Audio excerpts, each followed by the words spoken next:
Friends, are you ready to face a secret that could potentially redraw the map of all North America? Canada, a country known for calm and quiet, is now burning in a political fire.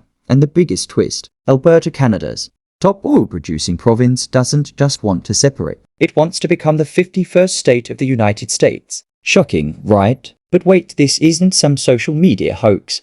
This story is backed by leaked documents, political insiders, and a growing public movement that's gaining power by the day. So the real question is Canada about to break apart? Is Alberta just bluffing? Or are we witnessing the birth of a new United States, one that includes a former Canadian province? Stay with us, because today we're breaking down the facts, the leaks, and the motivations that the mainstream media will never show you. Alberta's growing frustration first. Let's understand why Alberta is so frustrated. This isn't just about politics. It's about deep, long-standing economic resentment. Alberta says, "We power all of Canada. Oil sands, gas, resources, everything comes from here. So why are we the biggest target of carbon taxes? Why does the federal government in Ottawa keep making policies that strangle our economy?" Since 2022, Alberta's citizens have started saying it out loud. We don't just want autonomy, we want freedom.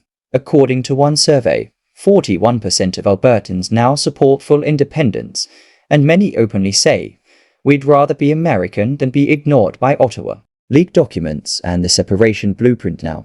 Let's talk about the most shocking part. Leaked internal documents supposedly shared between the Alberta Prosperity Project (APP) and certain political insiders. What did they contain? A step-by-step roadmap for Alberta's separation, provisional agreements with U.S. trade representatives, even a draft plan to adopt the U.S. dollar by 2027, one insider revealed. The plan is clear. Break away from Canadian bureaucracy and adopt the American system: taxes, military aid, trade routes, everything. And the most surprising thing, this movement isn't underground. APP's rallies, town halls, and podcasts are openly inviting people. Let's join the American dream. Danielle Smith's role, puppet or patriot? Danielle Smith, Alberta's premier, is a highly controversial figure. At first, she denied that Alberta wanted to join the US, but then her tone shifted. Alberta deserves more than crumbs. If the Federation can't respect us, we have to explore alternatives. That's practically a non-verbal green light. Political analysts say even if Smith isn't leading this movement, she's fueling a mood that feels unstoppable. Some of her close aides are linked to US conservative think tanks, and that probably isn't just coincidence. If Alberta joins the US, what happens next? A once unthinkable shift suddenly feels real. Close your eyes and imagine this. You wake up tomorrow morning, you check your phone, turn on the news, and every headline is screaming the same thing. Breaking. Alberta officially becomes the 51st state of the United States. What? Yes, you heard that right. Alberta has officially left Canada and joined the United States of America. And with that single move, everything changes. Canada's economic earthquake begins to first shockwave. Canada's GDP plummets by 15. Alberta isn't just another province, it's the heart of Canada's economic engine. Oil, agriculture, technology, natural resources, it all flows from Alberta. Now imagine all of that being rerouted into US control. The Toronto Stock Exchange goes into a tailspin. The Canadian dollar starts to nosedive. Foreign investors pull their money out in panic. Emergency meetings erupt across Ottawa and across Canada.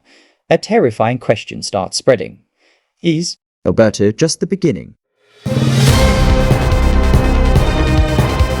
Or is Canada falling apart? Oil and energy now under US control. Let's not forget, Alberta is home to one of the world's largest oil reserves.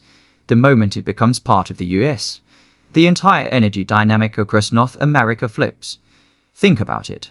Will the US revive controversial pipelines like Keystone XL? Will Washington now call the shots on energy policy in former Canadian land? Will US finally declare energy independence, not from production, but from political resistance? And perhaps the most chilling question of all, will environmental concerns be cast aside in the race for oil? The Canadian dollar on life support isn't just an economic story, it's a currency crisis. With Alberta gone, Canada's economic balance is shaken. And so is the loonie.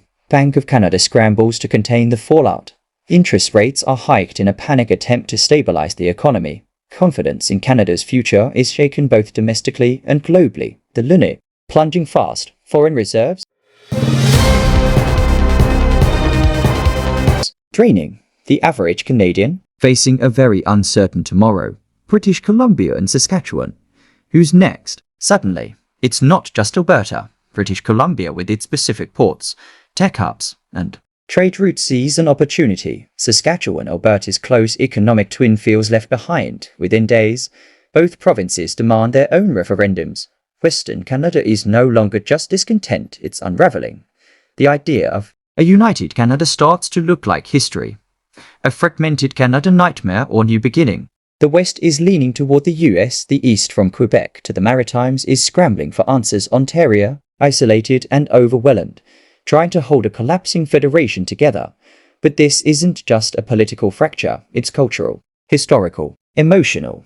A nation that once prided itself on multiculturalism, bilingualism, and unity is now facing its biggest identity crisis since Confederation. What does the US stand to gain? So what's in it for the United States? Unparalleled oil access, a strategic Arctic position for military and defense control over vital trade routes, rail lines, and ports, a highly skilled, educated workforce expanded. Northern Territory, a geopolitical dream in essence. America doesn't just gain land, it gains leverage. Globally, but that leverage comes with a price. Unspoken chaos, indigenous rights, legal grey zones, and family fracture slits. Address the elephant in the room. Indigenous nations. Many have land claims, treaties, and constitutional protections under Canadian law, not American. So what happens to their rights? Are treaties honored or overridden? Meanwhile, border towns, families with dual citizenship, and businesses face total confusion. Do Canadian laws still apply in Alberta? Are US immigration laws suddenly enforced? What happens to pensions, healthcare, and education? This isn't just about oil and borders. It's about people, their identity, rights, and future. A geopolitical earthquake in motion happens in Alberta. Will not stay in Alberta. This move could set off global shockwaves. NATO questioned. NAFTA, USMCA rethought. United Nations watching closely. China and Russia analyzing, planning. Energy markets shift. Global alliances tremble, and a new kind of Cold War brews, not ideological, but territorial. The real question, bluff or battle? And now, the ultimate question.